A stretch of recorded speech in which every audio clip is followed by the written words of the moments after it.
I'm Carson Horn, and it's time for another edition of Talkin' Tumors, where I break down the latest happenings in Auburn athletics. Let's get rolling.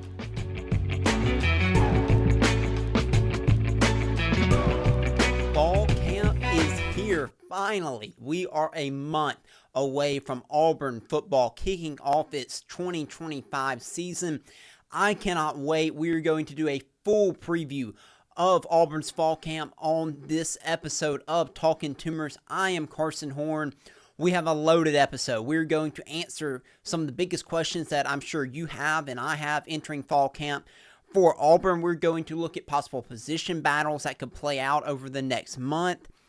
We're going to also talk about some potential breakout players. Plenty of storylines to get into of things that will happen over the next month before Auburn faces off against Baylor in Waco on August 29th.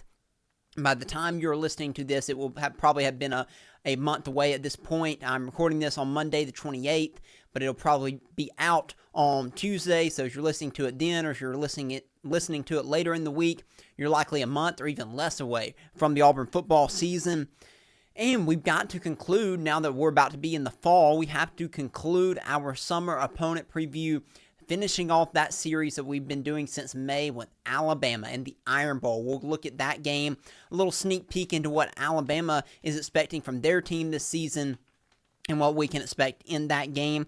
We'll also discuss a little bit of Auburn basketball and break down the biggest impact transfers for Auburn. Last week we did a segment on the non-Power 5 transfers. Well, this week we're going to do a segment on which Power 5 transfer could have the biggest impact for Auburn. And yes, we will once again address Auburn recruiting and where that stands as we are about to enter August and changes continue to happen to the collegiate athletic landscape. We will dive in and discuss that as well. But let's start out today's show diving into fall camp for Auburn.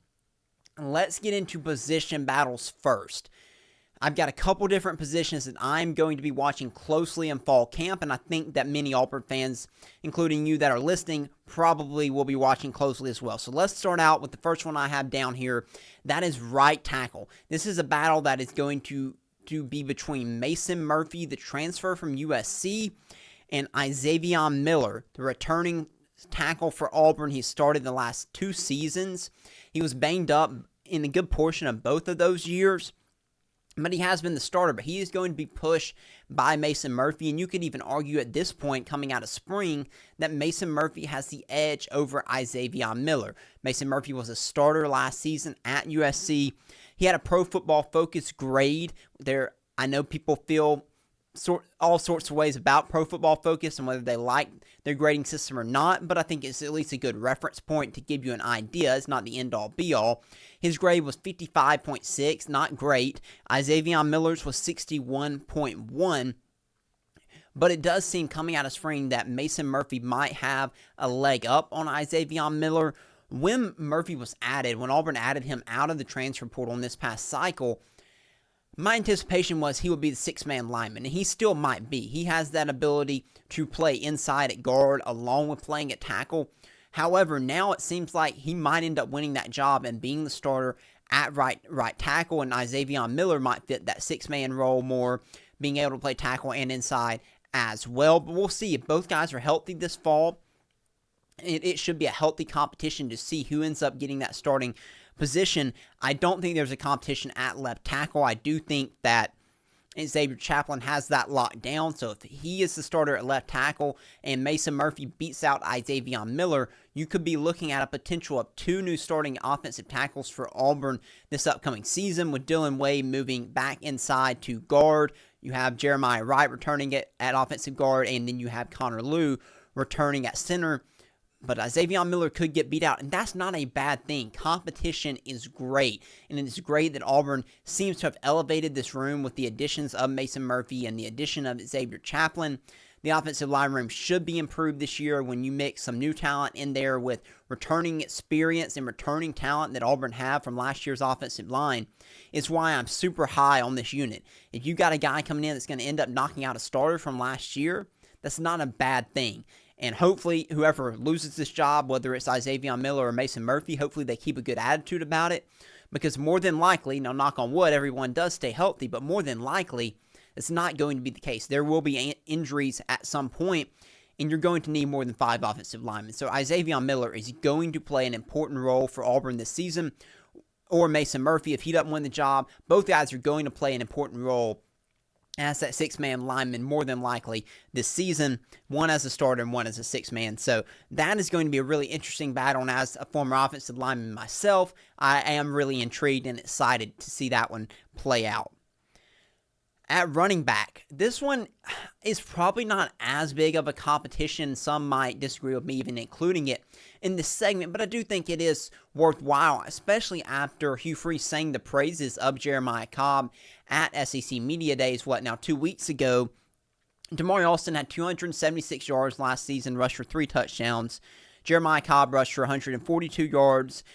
Neither were major factors for Auburn last season because Auburn had a bell cow in Jarquez Hunter. Phenomenal running back. Well, he is gone, and I still believe the approach this year is going to be more by committee. I don't see any running back in this room, whether it's Damari Alston, Jeremiah Cobb, or even Darrell Robinson, who's also competing, taking the bull by the horns this year and being the every down back to the extent that Jarquez Hunter was. That's not to say there won't be one guy who gets the majority of carries, and right now, that does seem to be Damari Alston. But I've been high on Jeremiah Cobb for a long time, and I do think he has the potential to break out this year and to take over as that number 1 running back. He has to be more consistent. I would say Damari Alston's been more consistent. Jeremiah Cobb has shown more flashes, he has another level, I think, that Damari Alston might not have as a running back, but Damari has been more consistent over his time at Auburn, and he is the more experienced back by a year compared to Jeremiah Cobb. So I would say Damari Alston has the leg up in this competition right now.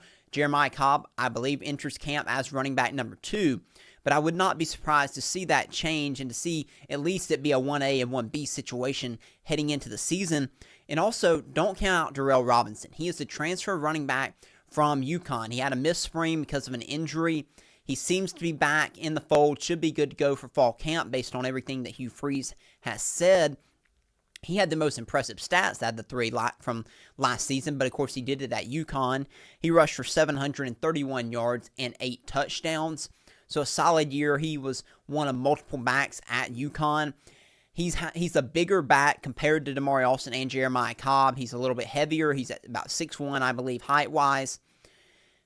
I think he'll have a role. What role he has, I don't know. Will he be a short yardage back?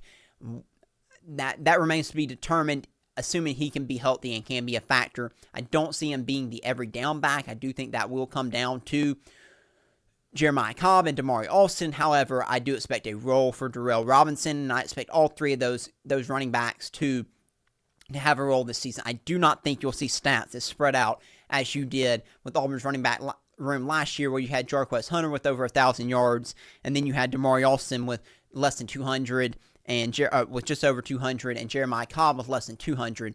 I expect you'll see somewhere in the range of one running back, maybe at 600, one at 400, and one at 200-ish. That would be my guess, probably, if I were to give one today of how I see this playing out. We did a segment, I think, back in the spring, where we looked at the history of Hugh Freeze running backs, and usually it's been a by-committee approach in his career. Jarquez Hunter was an anomaly because he was such a fantastic running back, but that has not been the norm for Hugh Freeze, so I expect this year it to shift back to more what we're used to seeing from Hugh Freeze in the past at Ole Miss and at Liberty. Next up, quarterback number 2, not quarterback number 1. Auburn even was posting on social media this week about Jackson Arnold being QB1. That settled. Hugh Freeze has named him the quarterback. That was expected. He was always going to be the guy once Auburn brought him in the transfer portal. But there is a battle at QB2, and it is between Deuce Knight, the true freshman, 5-star true freshman, and Ashton Daniels, the transfer from Stanford. Now, Deuce Knight has the edge in this competition entering fall camp, for simply being the reason that he was here for the spring and Ashton Daniels was not. Ashton Daniels was finishing up his degree at Stanford, as anyone that has a chance to get a degree at Stanford will want to do, and now he is transferred to Auburn, and he joined the team in the summer, but he will finally get to participate in actual practices now, starting in fall camp. So Deuce Knight has the advantage over Ashton Daniels. However, Ashton Daniels Obviously, a smart guy if he graduated from Stanford. He also has multiple years of experience of playing quarterback at the collegiate level. So he's going to be able to pick up on things fairly quickly. And I think he'll be able to quickly even up with Deuce Knight as much as he can, even though he came in late. And then ultimately it'll come down to who the Auburn coaching staff is most comfortable with if something were to happen to Jackson Arnold. So again, I lean towards Deuce Knight having the advantage, but I would not be surprised if Ashton Daniels ends up being the backup quarterback for this Auburn team because of his experience that Deuce Knight just doesn't have. If Auburn were to get into a situation where they needed to go to a backup quarterback, they might feel more comfortable going to a guy like Ashton Daniels who has played collegiate football versus throwing in Deuce Knight. Now, if Deuce Knight's talent is just too good and it's too much to keep off the field, then that's a different situation. But his talent is going to have to be, I think, so great that you wouldn't warrant an argument of even having Ashton Daniels over him. I think the edge is going to fall towards Ashton Daniels because of his experience. So I think Deuce Knight is going to be working uphill once everything gets settled here to be the backup quarterback. I could be completely wrong on that, and my anticipation is you won't hear Hugh Freeze name a backup quarterback heading into the season, and you may never find out who it is unless, again, you get to the point of where the backup quarterback has to come into the game. Then, of course, you would know at that point. I think he's going to try to keep it as even of a competition as possible. But just my gut and my feelings on this are that Ashton Daniels will be the backup quarterback unless Deuce Knight's talent just way, way too good to keep off the field. And that certainly could be the case. We saw it last year with Florida in the situation with Graham Mertz, and DJ Lagway ended up coming in as the backup quarterback. But DJ Lagway, Deuce Knight, probably not necessarily comparable, although they were both five-star quarterbacks. DJ Lagway was the number one quarterback in his class. Deuce Knight a little further down. So I don't know if that's a fair comparison to give, but I was just trying to give you an idea of maybe what Auburn is considering here. Next up, linebacker. Moving to the defensive side of the ball. We know DeMarcus Riddick is locked to start at one of the linebacker positions. The other inside linebacker position is a little bit more open right now. Now, who has the advantage after spring? I would say it's Robert Woodyard, the veteran linebacker who has played a limited amount of snaps in his several years now here at Auburn. He enters his senior year, redshirt junior year. He had 13 tackles last season. He'll be competing with Caleb Wheatland, a transfer from Maryland who had 42 tackles and 4 sacks last season. He'll also be competing with true freshman Elijah Melendez, a high 4-star recruit. I'm super excited about the potential of Elijah Melendez. He gives you the more traditional, old-school inside linebacker look. He's humongous. He's jacked, very impressive physical specimen, and I think he could be the future at this position, at this inside linebacker position for Auburn. However, going into fall camp, it's Robert Woodyard's position to lose at this point. But Elijah Melendez's talent might be too much to keep off the field. I'm not sure he'll be the starter week 1 against Baylor, but I would not be surprised at all if this eventually becomes Elijah Melendez's job. With that being said, that does not mean that Robert Woodyard is not going to have a role. He will play plenty this year. I do believe he will likely start the Baylor game and will play throughout the season, but I would not be surprised at all to see Elijah Melendez eventually take this role on.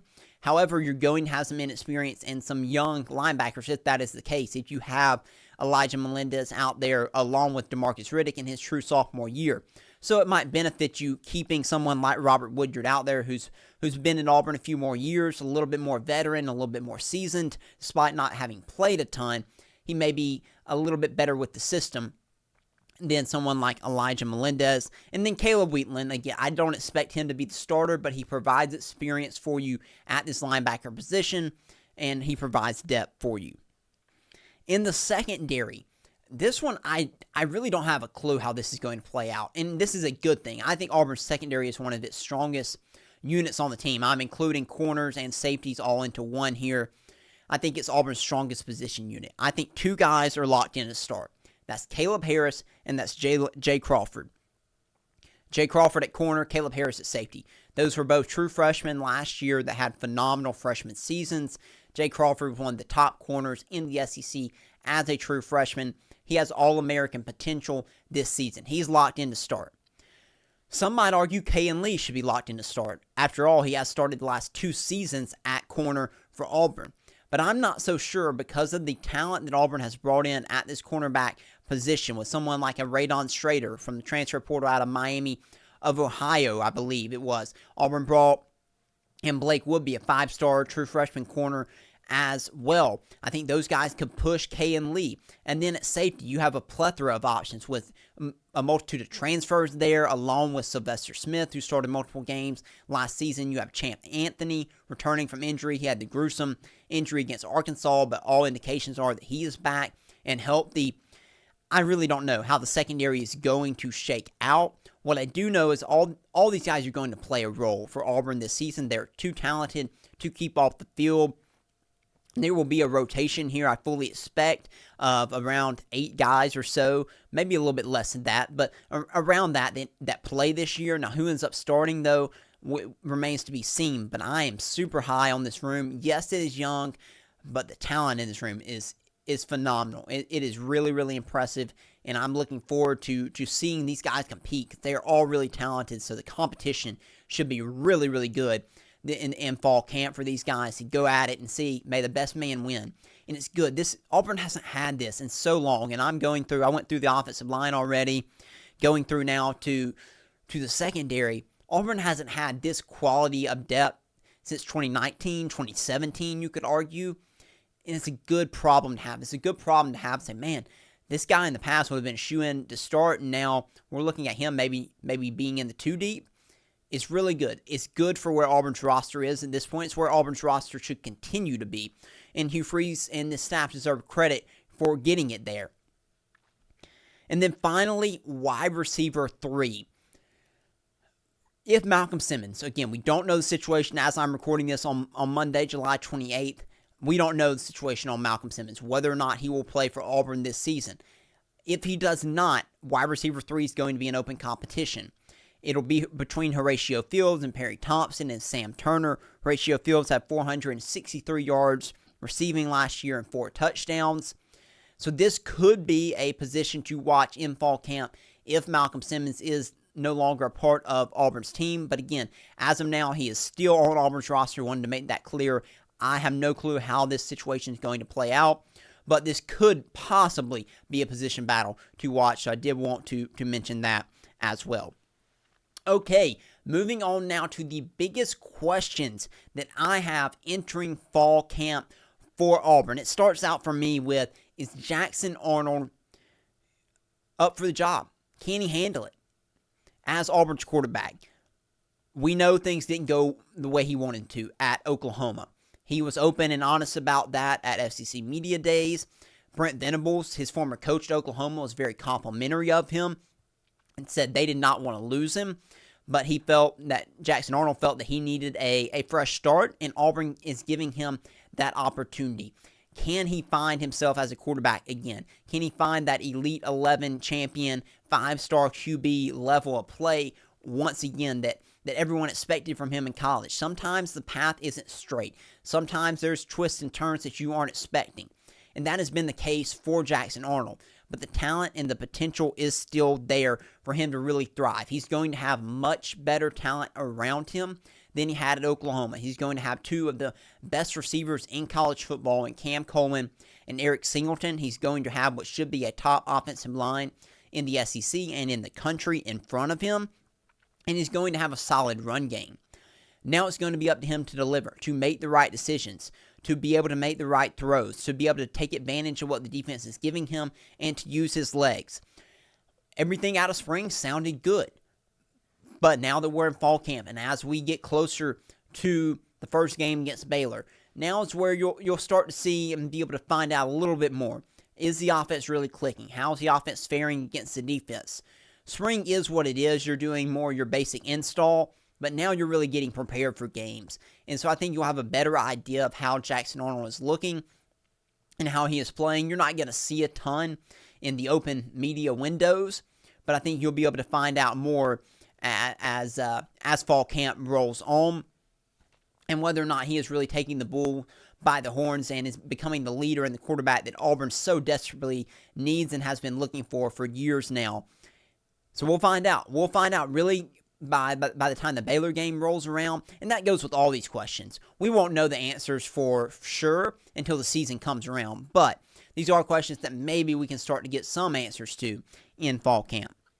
Next up, is Auburn's front seven good enough? Is my biggest question, non-offensive question for Auburn this season. My biggest question on the defensive side of the ball is Auburn's front seven. I've said it on, it feels like every single show. I am concerned about Auburn's front seven. Is it going to be good enough? The talent at the top, I think, is really good. I like it a lot. Keldrick Faulk, Bobby Jamison Travis, Malik Blockton. At the edge, you've got Keyron Crawford. That is good. But 4 or 5 guys isn't going to be enough. The SEC is a long season. It's physical. These games are physical. They're long. They're hot. You have to have quality depth. You can't just have depth. You have to have quality depth. Guys that can come in and can still be effective against really good offensive lines that you're going to face in the SEC. And then the linebacker position. I just talked about it a few minutes ago. It's talented. It is, but it is young. Can Robert Woodyer step up and be a really good linebacker? Can DeMarcus Riddick fit a more traditional linebacker role and still be an effective player? And those are the questions I have, and I want to see how they match up, assuming you get some 1v1s in this fall camp. How does this Auburn front seven match up against Auburn's offensive line? Really intrigued to hear how that goes and see how that goes in fall camp. And then, of course, we'll get our full answer come season. But I am concerned about this Auburn front seven, again, because of the depth. That is my biggest concern. I love the depth in secondary. I just mentioned the quality depth that it has. But along the defensive line and the linebacker unit for Auburn, I am concerned after you get past that first level, what is it going to be like, especially on the interior? Auburn brought in multiple transfers. They have a true freshman, Jordan Crawford, who I think can be really good. You brought in James Ashton, transfer from Florida A&M. You had Dallas Walker from Western Kentucky, and a few Jay Hardy in there. But again, is it going to be good enough? That is my concern for Auburn along the front seven. Next up, is Alec McPherson back? I think he is, and all indications are that he is as healthy as he's going to be, and he seemed to have a really good spring as he continued to get his strength back and got back to kicking. Or really, the spring he was still not kicking. He was back with the team, though, getting his strength back. But since then, when he's been back kicking, Hugh Freeze says everything has been good. And we talked about it on this show, and Hugh Freeze has even mentioned it. It's not overstated that if Alex McPherson was healthy last year, Auburn may have won 1 more, 2 more, maybe even 3 more games than they did, assuming he was at the level that he kicked at prior to his health issues. There were multiple other factors that went into why Auburn lost those games. We know that. But it's not a stretch to say that Alex McPherson not having him last season may have cost Auburn some games. So it is a massive deal if he is back and if he is healthy and if he returns to the form that we know him as, and that is being an excellent and one of the best kickers in the SEC. That's huge for Auburn. So I hope that he's out there. I hope that he's healthy and ready to go. Certainly a wonderful story if he is able to return and be a kicker. Just the fact that he's out there this year and has the chance to even kick is a phenomenal success story. So congratulations to Alex McPherson, and I look forward to seeing him out there. And if he is back to his old self, that is going to be a major victory for Auburn and could lead to victories in the fall for Auburn. And then finally, does Hugh Freeze's confidence remain? Hugh Freeze seemed to have a ton of confidence in his team at SEC Media Days. It was a different tune, as we talked about, than we had heard from him in the past over the last several years, really, since he's been the Auburn head coach. As we get into fall camp, as the games start to get closer, as the practices get more intense, we start to have more concerns. Will we start to sound more angst about his team, more nervous about his team? Or will that confidence only build? I'm really intrigued to see that. He's an open book. I'll give him credit. So we criticize him often because he says things he shouldn't say or says them in ways he shouldn't say them. But I do appreciate his honesty. So we'll be able to tell. If he feels uncomfortable about something, you'll be able to tell it. And so I'll be interested to see how his press conferences are throughout fall camp and whether or not he still seems to have the same confidence that he portrayed at SEC Media Days. The players always sound confident. They're always going to talk about their teammates, so I'm not really concerned about what they're saying. But Hugh Freeze, I will be dialed in to what he has to say and how his confidence seems to be as we get closer to the season.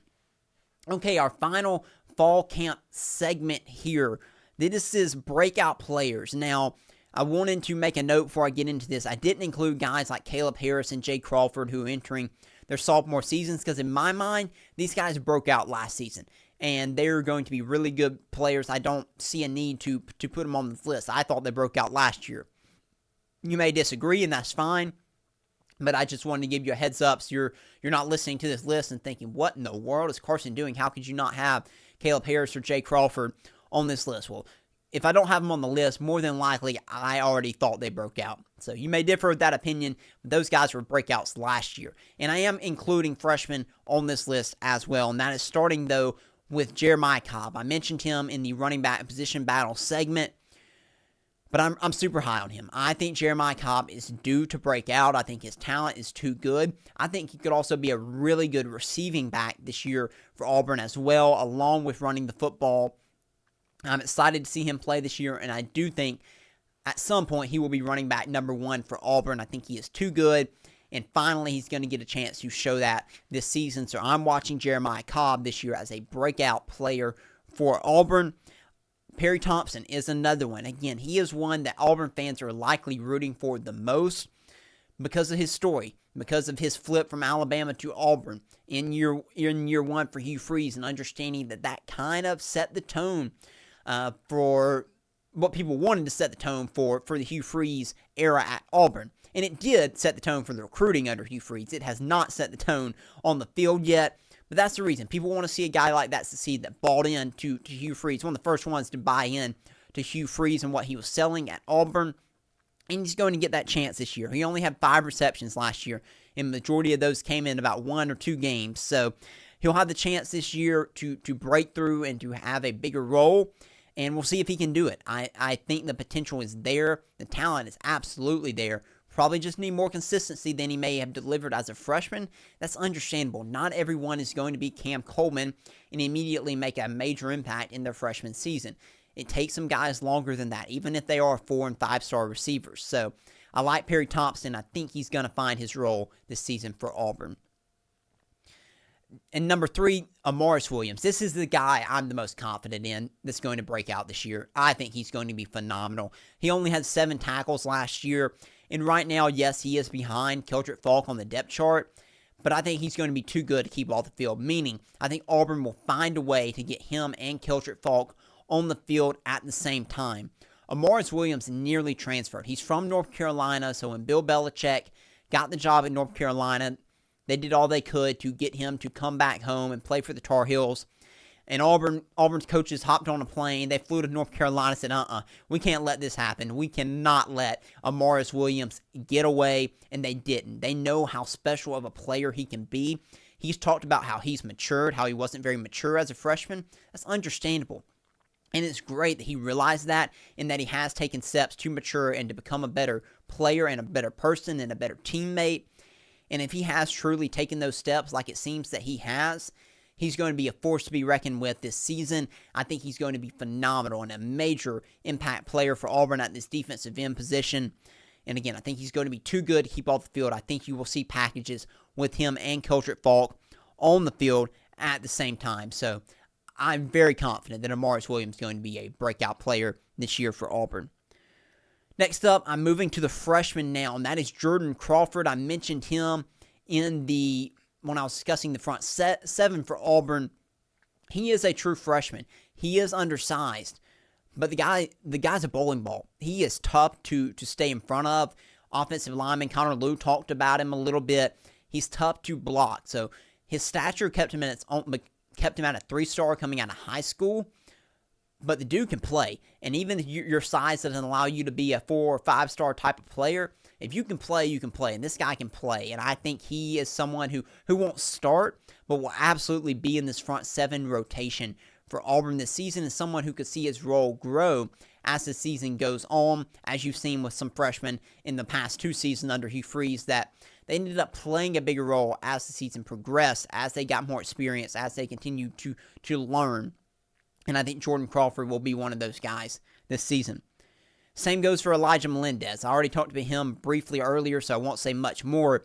But I do believe he has the chance to end up being a starting linebacker at some point for Auburn this season. And I have little doubt that he will at least play a role for Auburn this season at the inside linebacker position, and will be a cornerstone for Auburn's defense in the years to come. And then finally, Anquan Newboy Fagans, true freshman. I did not mention him when I was talking about the secondary, but he's another young, talented player. Yes, he's going to have some of those more experienced guys in front of him, but he might be too good to keep off the field. I think he will be too good to keep off the field this season. So I would be watching out for him. He plays safety, so be watching out for him, maybe to play alongside Caleb Harris if he can beat out someone like Sylvester Smith. So look out for Anquan Newboy Fagans. Look out for Jordan Crawford and Elijah Melendez, along with some of the returning players like Jeremiah Cobb, Amaris Williams, and Perry Thompson for Auburn this season. Those are a few breakout players. I'm sure some of you have some other lists, but those are the guys that I'm circling that I'll be watching in fall camp for Auburn. Well, that wraps up our large fall camp segment there. But we will have much more as fall camp progresses. Hugh Freeze will be speaking to the media on Wednesday. Players will be speaking to the media as well. So we'll have much more on fall camp over the next month until we get into the season. So don't worry. This will not be the end of our discussion around this Auburn football team. We'll have plenty more to come in the shows to follow. But moving on now to our summer opponent preview of Alabama, the Iron Bowl. This will be the third Iron Bowl for Hugh Freeze. It'll be his second matchup against Kalen DeBoer, who will be entering year 2 at Alabama. Alabama went 9-3 last year, which you would have thought was the end of the world for Alabama fans. Auburn fans are begging for 9-3 right now. But it was a down year by Alabama standards, and credit for them for having a standard that is so elite that 9-3 is down, as much as it might pain Auburn fans to say that. It is true. Auburn lost the Iron Bowl last year 28-14. Auburn was competitive, had their chances in this game, but couldn't make it happen against Alabama in Tuscaloosa. This Alabama team this year is expected to be top 4 in the SEC. They are expected to be better than they were last season, which should be an expectation. They're in year 2 now under Kalen DeBoer. The program has made more of his image now, whereas you had the transitionary year from Nick Saban to him last year. He also brings in Grubb as the offensive coordinator. Ryan Grubb, who was his offense coordinator at Washington. He went to the Seattle Seahawks last season, but now he is with Kalen DeBoer at Alabama. I do expect that will help their offense, which had some struggles last year. Part of that was because of Jalen Milroe, but I do think the system will flow more efficiently for them with Ryan Grubb as the offensive coordinator. He is one of the best offensive coordinators, I believe, in college football. And more than likely, their quarterback will be Ty Simpson, although they have not officially announced him as the starter. They have a really talented 5-star freshman like Auburn does in Deuce Knight. They have it in Keelan Russell. He's competing for that job along with another guy named Austin Mack. But I do believe ultimately it will be Ty Simpson, who has waited his turn behind Jalen Milroe at Alabama. How he goes could determine a lot for Alabama's season this year. Can he be more consistent than Jalen Milroe was last year? That'll be a big question mark. But Jalen Milroe's highs were really high, but his lows were really low too. So they're looking just for probably more even kill quarterback play. Just some really solid quarterback play overall will probably pay big dividends for them, especially with the receiver core that they have. They have one of the better receiver cores in the SEC. I think Auburn and Alabama have 2 of the best wideout rooms in the conference and in college football. So Alabama's receivers should be really good. The question mark is, will their offensive line and run game improve? That is a major question. Their run game was atrocious last season, besides Jalen Milroe. They had little production from their running backs. In large part was because their offensive line struggled as well. Their offensive line is expected to be better this season, but that's probably the biggest question mark for them on the offensive side of the ball. I think Their receiver room is going to be good. I do think they'll get solid play out of Ty Simpson. Will he be elite? I don't know, but I do think they'll get solid play. So for them, can they get the running game back established this year to kind of take some of that pressure off of the quarterback and off of the wide receivers? Their defense was pretty solid last year under Kane Womack, who was the head coach at South Alabama and took over as the head coach as the defense coordinator at Alabama, and I think it's going to be really good again. They have a couple returning pieces that were expected to likely go to the NFL that ended up coming back. That's going to make their defense really strong this season. Their front seven could be one of the best in the SEC. Their secondary is also expected to be the best in the country. So suffice to say, the defense is going to be good. It's going to be really good this year for Alabama. Much as it might pain me to say, I am high on this Alabama defense this year. So, if they figure things out offensively, if the quarterback situation at least lends them to have some more consistency than they did last year, and they figure out their running game, this Alabama team could be good, and it's a team that has potential to win the SEC this year. However, when we get to the Iron Bowl, we'll know how the Alabama season is played out by that point. We'll know how Auburn's season is played out by that point. And Auburn gets this Iron Bowl at home. And this is the third Iron Bowl for Hugh Freeze. And Hugh Freeze, quite frankly, messed it up in year one. To put it in terms appropriate for listeners listening, he threw it away. He had a chance to beat Nick Saban and Alabama. Auburn could have won that game. You could argue Auburn should have won that game. Of course, Alabama hits the near Hail Mary-like play at the end to end up winning it. Painful. I'll never forget that moment being in that stadium when that play happened. Extremely painful. And then last year, Auburn goes to Tuscaloosa, competes, but Auburn could not get the victory. But now you get Alabama in year three. This is the closest the rosters have been talent-wise in years. You could argue even pre-Nick Saban, the closest these talent rosters have been. Gus Malzahn, I guess, in 2017, 2019, you could make the argument. But this, I believe, is the closest the two rosters have been talent-wise, possibly since before Nick Saban. This is your opportunity. It's your Hugh Freeze. You have to get the win, the Iron Bowl this year. I don't necessarily mean that if Auburn enters the Iron Bowl with 7 or 8 wins, that if Hugh Freeze doesn't get it, he's out of a job.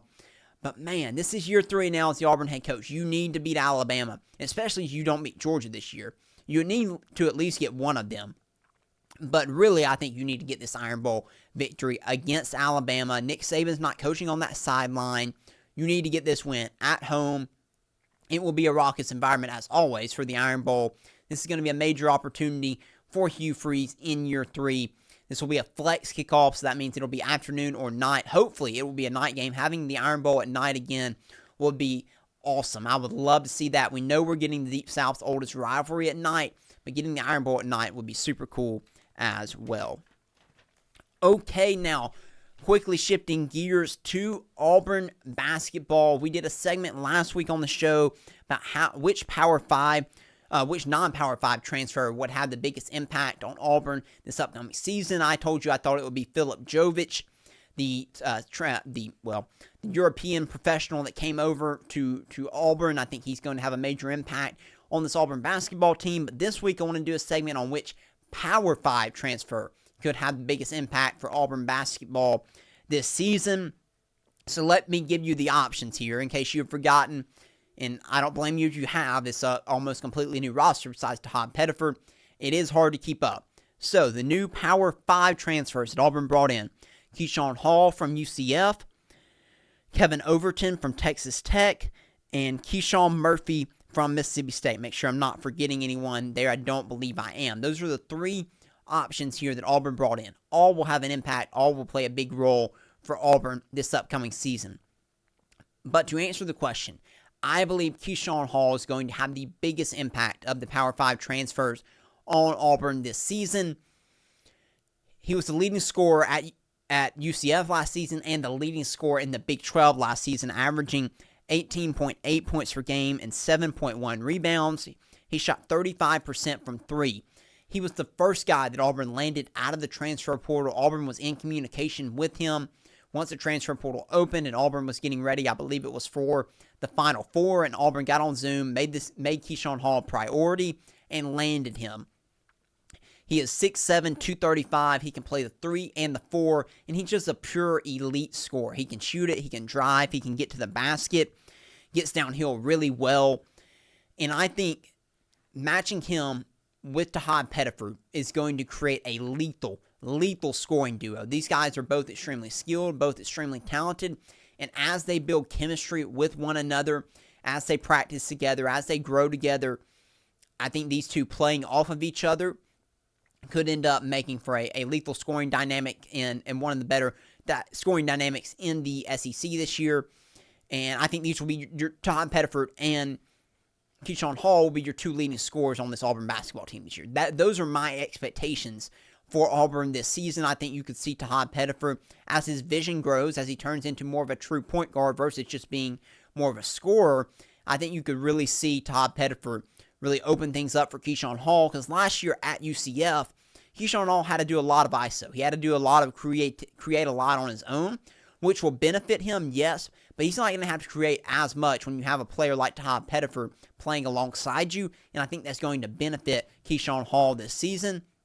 And I also believe he will grow as a defender. His body, his size, should lend him to be a very, very good defender.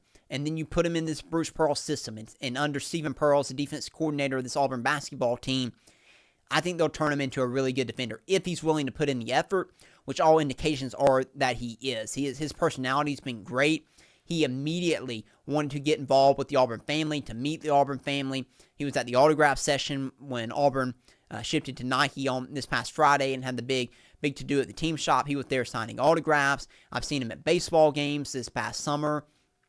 He wants to be involved with the community. He's fallen in love with Auburn. I think Auburn fans are really going to fall in love with Keyshawn Hall, and he's going to be a fantastic player, I fully expect, for Auburn this season. So I think he will have the biggest impact.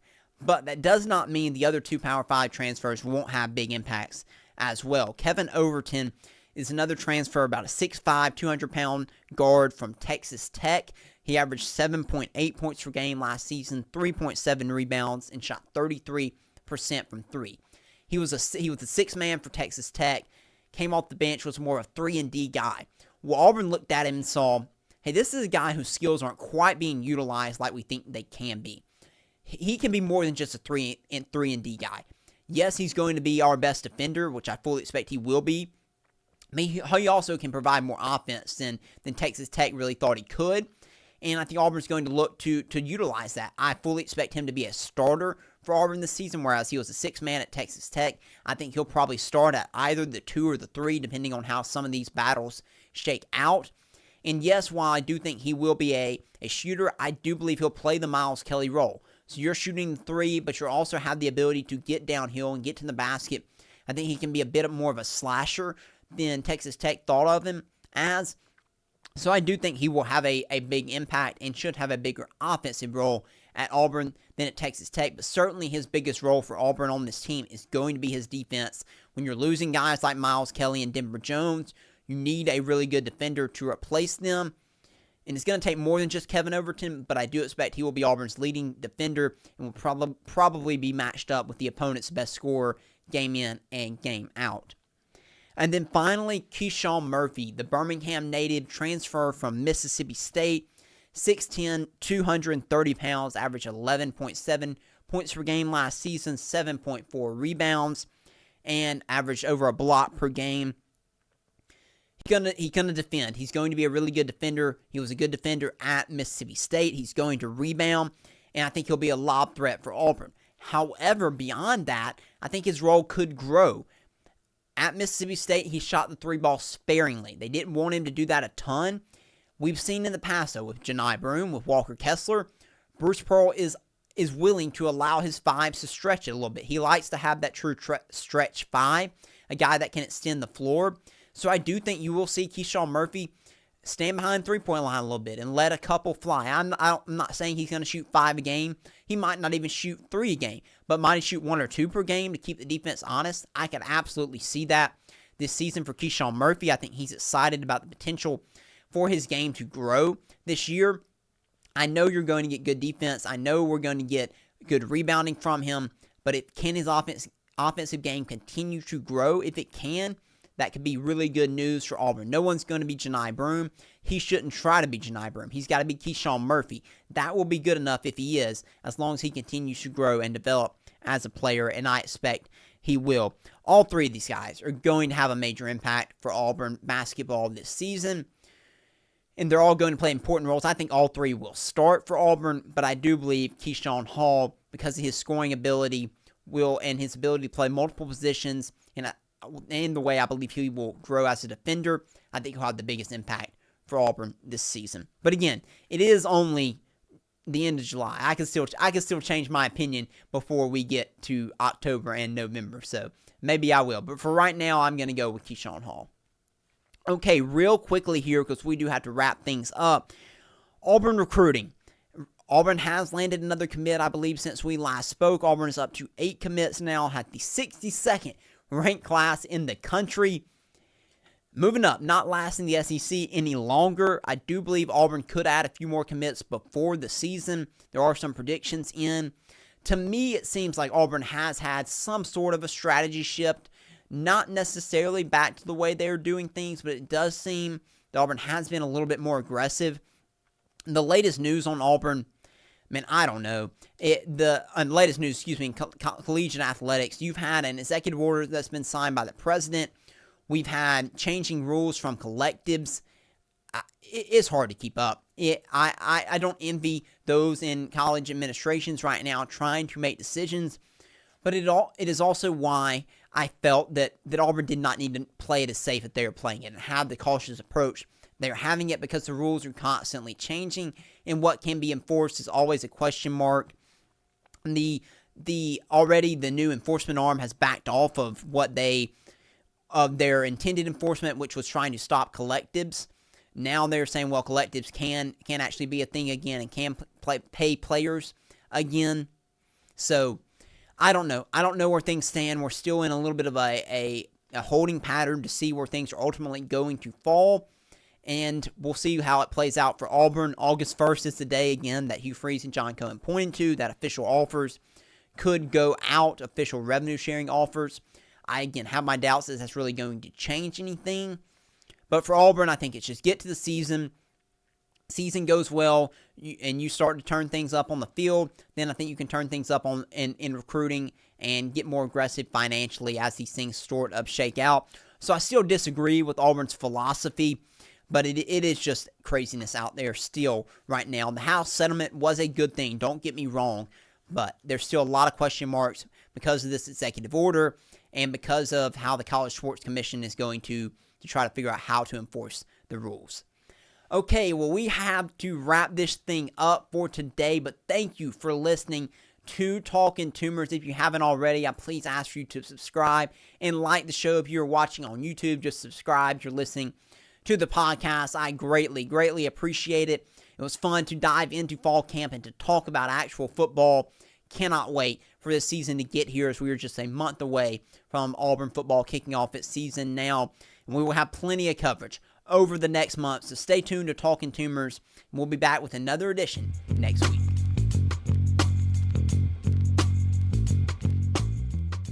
Thank you for listening to Talkin' Tumors. If you liked what you heard, make sure to subscribe and follow @Talkin' Tumors on social media so you'll never miss an episode. War Eagle.